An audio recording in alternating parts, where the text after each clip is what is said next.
আলহামদুলিল্লাহ রাব্বিল আলামিন ওয়াসসালাতু ওয়াসসালামু আলা নবিয়িনা মুহাম্মদ ওয়া আলিহি ওয়া সাহবিহি আজমাইন, আম্মা বাদ। সম্মানিত দর্শক ভাই বোনেরা, আমাদের জীবনে অনেক সমস্যার মুখোমুখি আমরা হয়ে থাকি এবং সমস্যার সমাধানের জন্য কত না উপায়, কত না ব্যবস্থা আমরা গ্রহণ করে থাকি। সমাধানের জন্য কত দিকে আমরা ছুটোছুটি দৌড়দৌড়ি করে থাকি। প্রিয় বন্ধু, আল্লাহ সুবহানাহু ওয়া তাআলা আমাদের জীবনের প্রধান প্রধান যে সমস্যাগুলো আছে, যে সমস্যাগুলোকে আমরা আমাদের জীবনে প্রতিনিয়ত ফেস করে থাকি, এসব মৌলিক এবং প্রধান প্রধান সমস্যার সমাধান আল্লাহ সুবহানাহু ওয়া তাআলা রেখেছেন যেই আমলের মধ্যে, সেটিকে বলা হয় ইস্তেগফার। এবং শুধু সমস্যার সমাধান নয়, আল্লাহ সুবহানাহু ওয়া তাআলা আমাদেরকে অত্যন্ত আকর্ষণীয় কয়েকটি পুরস্কার দান করবেন যে আমলের মাধ্যমে, সেটি হলো ইস্তেগফার। সূরা নূহ যদি আমরা তেলাওয়াত করি দেখতে পাবো আল্লাহ সুবহানাহু ওয়া তাআলা আল্লাহর নবী নূহ আলাইহিস সালামের একটি বক্তব্য তিনি কোট করে বলছেন। নূহ আলাইহিস সালাম তার জাতিকে লক্ষ্য করে বলেছিলেন, ফাকুলতু ইস্তাগফিরু রাব্বাকুম ইন্নাহু কানা গাফফারা। অর্থাৎ আল্লাহর নবী নূহ আলাইহিস সালাম তার জাতিকে লক্ষ্য করে বলেছিলেন যে তোমরা ইস্তেগফার করো, তোমাদের রবের কাছে তোমরা ক্ষমা প্রার্থনা করো, মাপ চাও, তাতে কি হবে, কি লাভ হবে?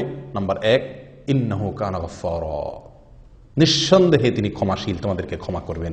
প্রিয় বন্ধু, একজন মুমিনের জীবনে যত সমস্যা আছে তার মধ্যে সবচেয়ে বড় সমস্যা, সবচেয়ে বড় প্রধান সমস্যা হলো যে তিনি আল্লাহর কাছে অপরাধী হয়ে আছেন। আল্লাহর কাছে অপরাধী হয়ে থাকার কারণে তার দুনিয়ার জীবনে সুখ শান্তির কমতি এবং ঘাটতি তিনি অনুভব করবেন এবং আখিরাতের জীবনের অশান্তি তো রয়েই গেছে। অতএব এই প্রধান সমস্যা যেটি, সেটি আল্লাহ তাআলা দূর করবেন, অর্থাৎ আমরা ক্ষমা পেয়ে যাব। নাম্বার 2, আল্লাহ সুবহানাহু ওয়া তাআলা পরবর্তী আয়াতে নূহ আলাইহিস সালামের জাতিকে লক্ষ্য করে তার ইস্তেগফারের বিনিময়ে আল্লাহর পক্ষ থেকে ঘোষিত সেই পুরস্কার বা সমস্যার সমাধানের কথা আল্লাহ তাআলা বলেন। কি সেটা? সেটা হলো আল্লাহ সুবহানাহু ওয়া তাআলা বলেন যে ফাকুলতু ইস্তাগফিরু রাব্বাকুম ইন্নাহু কানা গাফফারা ইউরসিলিস সামাআ আলাইকুম মিদরারা। আল্লাহ সুবহানাহু ওয়া তাআলা ইস্তেগফার করলে কি হবে? অনাবৃষ্টির সমস্যা দূর করে দিবেন। আল্লাহ তাআলা রহমতের বৃষ্টি জনপদে বেশি বেশি নাজিল করবেন যদি তারা ইস্তেগফার করে। নাম্বার 3, ওয়ায়ুমদিদকুম বিআমওয়ালিন ওয়া বানিন। যাদের সম্পদের অভাব, দারিদ্রতা, আজ আমাদের অনেকেরই অর্থের অভাব, এটি বড় একটা সমস্যা জীবনের। প্রিয় বন্ধু, সেই সমস্যার সমাধান আল্লাহ সুবহানাহু ওয়া তাআলা রেখেছেন ইস্তেগফারের মধ্যে। আমরা যদি ইস্তেগফার করি, আল্লাহ তাআলা বলেন ওয়ায়ুমদিদকুম বিআমওয়াল, শুধু সম্পদ দিবেন না, এমন সম্পদ দিবেন যেটি আমাদেরকে শক্তিশালী করে, যেটি আমাদেরকে সমৃদ্ধ করে, যেটি আমাদেরকে আমাদের হাতকে মজবুত করে, অর্থাৎ কাজের সম্পদ, বরকতের সম্পদ আল্লাহ তাআলা দান করবেন।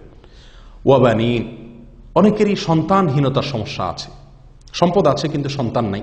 আল্লাহ সুবহানাহু ওয়া তাআলা সন্তানহীনতার সমস্যা দূর করে দিবেন। নিঃসন্তান থাকার যে সমস্যা, সেটি আল্লাহ তাআলা দূর করবেন ইস্তেগফারের মাধ্যমে। অতএব যদি কেউ ইস্তেগফার করে, আল্লাহ তাআলা তাকে সন্তান দান করবেন। হাসান বসরি রাহমাতুল্লাহর কাছে কেউ যদি সন্তানহীনতার অভিযোগ নিয়ে আসতো, তিনি বলতেন ইস্তেগফার করো। আমাদের আজকাল সন্তান না হলে আমরা কত আমল খুঁজে বেড়াই, আমল হাতের কাছেই রয়ে গেছে, সেটা হলো আপনি ইস্তেগফার করেন। শুধু সন্তান নয়, আল্লাহ তাআলা এমন সন্তান দিবেন যে সন্তান আপনাকে শক্তিশালী করবে। আল্লাহ বলেন ওয়ায়ুমদিদকুম বিআমওয়াল ওয়া বানিন, আল্লাহ তাআলা সম্পদ এবং সন্তান দিয়ে তোমাদেরকে শক্তিশালী করবেন, সমৃদ্ধ করবেন, সহযোগিতা করবেন, সাহায্য করবেন। অর্থাৎ যে সন্তান, যে সম্পদ আমাদের কাজে আসবে, যেটি আমাদের হাতকে শক্তিশালী করবে, আমাদেরকে দুর্বল করবে না। প্রিয় বন্ধু, ইস্তেগফারের মাধ্যমে আমরা প্রধান গুরুত্বপূর্ণ 3টি সমস্যার সমাধান এখানে পেয়ে যাচ্ছি। প্রথমত, আল্লাহ তাআলা আমাদেরকে মাফ করবেন, ক্ষমা পেয়ে যাব। দ্বিতীয়ত, অনাবৃষ্টির সমস্যা দূর হয়ে রহমতের বৃষ্টি আমরা পাবো। তৃতীয়ত, আমাদের অর্থের অভাব অনটন আল্লাহ তাআলা দূর করবেন। চতুর্থত, আল্লাহ তাআলা সন্তানের যে অভাব, সেটা আল্লাহ তাআলা দূর করবেন ইস্তেগফারের মাধ্যমে। এবং পরবর্তীতে আল্লাহ সুবহানাহু ওয়া তাআলা আরো কয়েকটি পুরস্কারের কথা বলছেন। আল্লাহ সুবহানাহু ওয়া তাআলা বলেন ওয়ায়ুমদিদকুম বিআমওয়ালিন ওয়া বানিন ওয়া ইয়াজআল লাকুম জান্নাতিন ওয়া ইয়াজআল লাকুম আনহারা। আরো 2টি পুরস্কারের কথা আল্লাহ তাআলা পরবর্তী আয়াতে বলছেন। যদি তোমরা ইস্তেগফার করো, তাহলে আল্লাহ সুবহানাহু ওয়া তাআলা বাগ বাগিচা, ক্ষেত খামার, ফসল, এগুলো আল্লাহ সুবহানাহু ওয়া তাআলা বাড়িয়ে দিবেন। রিজিক বেড়ে যাবে, অর্থ আছে, সন্তানও আছে, কিন্তু ক্ষেত খামার, ফসল ইত্যাদি ভালো হয় না, এটাও একটা সমস্যা। আল্লাহ তাআলা সেই সমস্যার সমাধান রেখেছেন ইস্তেগফারের মাধ্যমে। ফসল ইত্যাদি বেশি হবে যদি আল্লাহর কাছে আমরা ইস্তেগফার করি। নাম্বার 6, আল্লাহ সুবহানাহু ওয়া তাআলা বলছেন ওয়াজআল লাকুম আনহারা, ইয়াজআল লাকুম জান্নাতিন ওয়া ইয়াজআল লাকুম আনহারা, এবং তোমাদের জন্য নদী, নালা, নহর, প্রসবন, ঝর্ণা, পানির যে সমস্যা, আসমান থেকে নাজিল হওয়া পানি, এটি আল্লাহ তাআলার একটি রহমত। আর জমিনে এরকমভাবে নদী, নালা ইত্যাদিতে পানি থাকা, খাল বিল ইত্যাদিতে পানি পরিপূর্ণ থাকা প্রয়োজন অনুপাতে, সেটা আরেকটা আল্লাহ তাআলার নিয়ামত, সেটিও পাওয়া যাবে ইস্তেগফারের মাধ্যমে। 6টি নিয়ামত আমরা এই আয়াত থেকে, শুধুমাত্র এই 3টি আয়াত থেকে আমরা পেয়ে গেলাম। প্রিয় বন্ধু, ইস্তেগফারের মাধ্যমে আরও একটি জীবনের বড় সমস্যার সমাধান আল্লাহ তাআলা রেখেছেন, সেটি হলো বিপদ আপদ, মুসিবত। এমন কোনো মানুষ নেই যার জীবনে বিপদ আপদ আসে না, যিনি বিপদ মুসিবতের সম্মুখীন হন না, এরকম কোনো লোক আমরা একটি মানুষও সারা পৃথিবীতে খুঁজে পাবো না। প্রত্যেকটা লোকের জীবনে বিপদ আপদ এবং মুসিবত আসে। প্রিয় বন্ধু, এই মুসিবত আসলে আমরা অস্থির হয়ে যাই, খুব বেশি টেনশন করি। টেনশন আপনি করেন, চিন্তা আপনি করেন, কিভাবে সে সমস্যা থেকে আপনি উত্তরণের পথ খুঁজে পাবেন সেই চেষ্টা আপনি করেন। কিন্তু বন্ধু, আপনি যত বেশি চিন্তা এবং টেনশন করবেন তার চাইতে বেশি আপনাকে ইস্তেগফার করা উচিত। কারণ ইস্তেগফার বেশি করার মধ্যেই আল্লাহ সুবহানাহু ওয়া তাআলা মুসিবত থেকে বের হওয়ার উত্তরণের পথ সেখানে আল্লাহ তাআলা রেখে দিয়েছেন, ইস্তেগফার করার মধ্যে। এ বিষয়ে আমরা অত্যন্ত গুরুত্বপূর্ণ এবং বেশ শক্তিশালী কয়েকটি দলিল আমরা নিতে পারি। নম্বর 1, আদিপিতা আদম আলাইহিস সালাম তার জীবনে যখন সবচেয়ে বড় সমস্যার তিনি সম্মুখীন হলেন, জান্নাত থেকে আল্লাহ তাআলা বের করে দিলেন, আল্লাহ অসন্তুষ্ট হয়ে গেলেন, তখন তিনি আল্লাহ সুবহানাহু ওয়া তাআলার কাছে ইস্তেগফার করেছিলেন। আল্লাহ তাআলা তাকে তখন তার সেই সমস্যা দূর করেছিলেন। কিভাবে ইস্তেগফার করেছিলেন? তিনি বলেছিলেন, রব্বানা যালামনা আনফুসানা ওয়া ইল্লাম তাগফির লানা ওয়া তারহামনা লানাকুনান্না মিনাল খাসিরিন। হে আমার রব, নিশ্চয় আমি আমার উপরে অবিচার করেছি, নিজের প্রতি নিজে জুলুম করেছি। যদি আপনি ক্ষমা না করেন, আপনি রহম না করেন, আমার বড় ক্ষতি হয়ে যাবে, আমি বড় ক্ষতিগ্রস্ত হয়ে যাব। মাবুদ আল্লাহর কাছে ছোট হয়ে ক্ষমা চেয়েছেন, আল্লাহ তাআলা তার সমস্যা দূর করে দিয়েছেন। প্রিয় বন্ধু, আল্লাহর নবী ইউনুস আলাইহিস সালাম তিনি যে বিপদে পড়েছিলেন, ঐতিহাসিক বিপদ, মাছের পেটে তিনি চলে গিয়েছিলেন, আল্লাহ তাআলা কুদরতিভাবে সেখানে তাকে কিছু সময়ের জন্য হায়াত রেখে দিয়েছিলেন। ওই মুহূর্তে তিনি আত্মরক্ষার জন্য যে চেষ্টাটুকু করেছিলেন, এই বিপদ থেকে বের হওয়ার জন্য, এই বিপদ দূর হওয়ার জন্য যে চেষ্টা করেছেন, সেটি হলো ইস্তেগফার তিনি করেছেন। তিনি আল্লাহর কাছে যে দোয়ার মাধ্যমে সাহায্য প্রার্থনা করেছিলেন, যে দোয়াটি পাঠ করেছিলেন, সেখানে আল্লাহর কাছে বড় বেশি ভালো লেগেছে। আল্লাহ তাআলা সেটা কোরআনে উল্লেখ করেছেন। কি দোয়া করেছিলেন? তিনি বলেছিলেন, লা ইলাহা ইল্লা আনত সুবহানাকা ইন্নী কুনতু মিনাজ জালিমিন, যেটাকে দোয়া ইউনুস হিসেবে আমরা জানি। অর্থাৎ আল্লাহ, আপনি ছাড়া কোনো মাবুদ নাই, আপনি পবিত্র, নিশ্চয়ই আমি অপরাধী, আমি জালেম। আল্লাহর কাছে নিজের দোষের কথা স্বীকার করে ক্ষমা চাওয়া, প্রিয় বন্ধু, এটা আমাদের জীবনের বড় বড় সমস্যাকে দূর করে দেয়। নূহ আলাইহিস সালামকে আল্লাহ তাআলা সমস্যা থেকে তাকে উত্তরণের পথ বের করে দিয়েছিলেন এই ইস্তেগফারের মাধ্যমে। আদম আলাইহিস সালামকে আল্লাহ সুবহানাহু ওয়া তাআলা তার বিপদ দূর করে দিয়েছিলেন এই ইস্তেগফারের মাধ্যমে।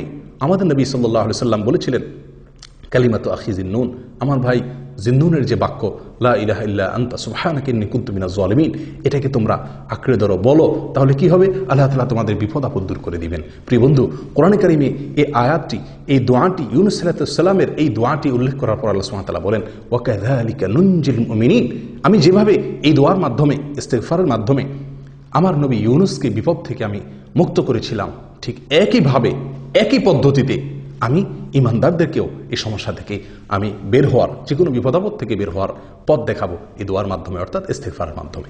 প্রিয় বন্ধু, এছাড়াও নবী সাল্লাল্লাহু আলাইহি ওয়াসাল্লামের একটি বিখ্যাত হাদিস আছে, যে হাদিসের সনদ বা তার সূত্র নিয়ে মুহাদ্দিসিন একরামের অনেকেই প্রশ্ন তুলেছেন, কিন্তু তার যে মর্ম, সেটা যে বিশুদ্ধ, এটা নিয়ে কারোর কোনো সন্দেহ নেই। হাদিসটি হলো, মান লাজিমাল ইস্তেগফার, যে ব্যক্তি ইস্তেগফারকে আঁকড়ে ধরবে, সব সময় ইস্তেগফার পড়বে, শুধু এক দুইবার পড়বে তা নয়, এটাকে আঁকড়ে ধরবে, পড়তেই থাকবে। অন্য বর্ণনা আছে, মান কাসসারাল ইস্তেগফার, যে ব্যক্তি বেশি বেশি ইস্তেগফার করবে, আল্লাহ সুবহানাহু ওয়া তাআলা তাকে কি দিবেন?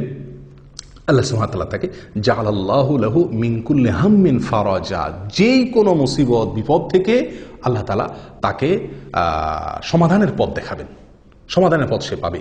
অমিন কুল্লি যিকিন মাখরাজা, যে কোনো সংকীর্ণতায়, কুণ্ঠাসময় পরিস্থিতি তিনি পড়ে গেলে আল্লাহ সুবহানাহু ওয়া তাআলা তার জন্য বের হওয়ার, উত্তরণের পথ তাকে আবিষ্কার করে দিবেন কুদরতিভাবে, যদি সে ইস্তেগফারকে কন্টিনিউ করে। প্রিয় বন্ধু, তাহলে বুঝতে পারলাম নূহ আলাইহিস সালামের ঘটনা থেকে, আদম আলাইহিস সালামের ঘটনা থেকে, নবী সাল্লাল্লাহু আলাইহি ওয়াসাল্লামের হাদিস থেকে, এবং আরও এ জাতীয় বহু বর্ণনা আছে, যেগুলোর খোলাসা এই যে আমরা যদি ইস্তেগফারকে নিয়মিত করি, ইস্তেগফারকে যদি আমরা আমাদের জীবনের অংশ বানিয়ে নিই, আমরা সবসময় মুখে অবসর সময়ে যখনই সুযোগ পাবো ইস্তেগফার করতে থাকবো, তখনই কি হবে? আমরা, আল্লাহ সুবহানাহু ওয়া তাআলা আমাদেরকে বিপদ থেকে দূর করবেন। আপনি কোনো মুসিবতে পড়ে গেছেন, কোনো বিপদে পড়ে গেছেন, প্রিয় বন্ধু, সর্বপ্রথম যে কাজটি করা দরকার, ইস্তেগফার শুরু করা দরকার। ইস্তেগফার করতে থাকুন, ইস্তেগফার করতে থাকুন, ইনশাআল্লাহ আল্লাহ তাআলা আপনাকে বিপদ থেকে বের হওয়ার একটা পথ দেখিয়ে দিবেন। প্রিয় বন্ধু, এটি একটি বিরাট বড় একটা সমস্যার সমাধান, জীবনের যে কোনো বিপদের সমাধান রয়ে গেছে ইস্তেগফারের মধ্যে। 7 নম্বর চলে গেল। 8 নম্বর হলো, আল্লাহ তাআলার আযাব এবং গজব আমাদের উপরে আসবে না যদি আমরা ইস্তেগফার করি। ইস্তেগফারের মাধ্যমে আল্লাহ সুবহানাহু ওয়া তাআলা তার বান্দাদেরকে আসমানি যে আযাব, আসমানি যে গজব, সেই গজব থেকে আল্লাহ সুবহানাহু ওয়া তাআলা রক্ষা করে থাকেন। আল্লাহ সুবহানাহু ওয়া তাআলা বলেন, মা কানাল্লাহু লিউআযিবাহুম ওয়া আনতা ফীহিম, হে রাসূল আপনি যদি তাদের মাঝে অবস্থান করেন তাহলে আমি সেখানে আযাব পাঠাবো না। আল্লাহ তাআলা কোনো নবী উপস্থিত থাকলে সেখানে আল্লাহর গজব বা আযাব পাঠান না। লূত আলাইহিস সালামের জাতির উপর আল্লাহর আযাব এসেছিল, আল্লাহ তাআলা তার আগে তাকে সরিয়ে নিয়েছিলেন।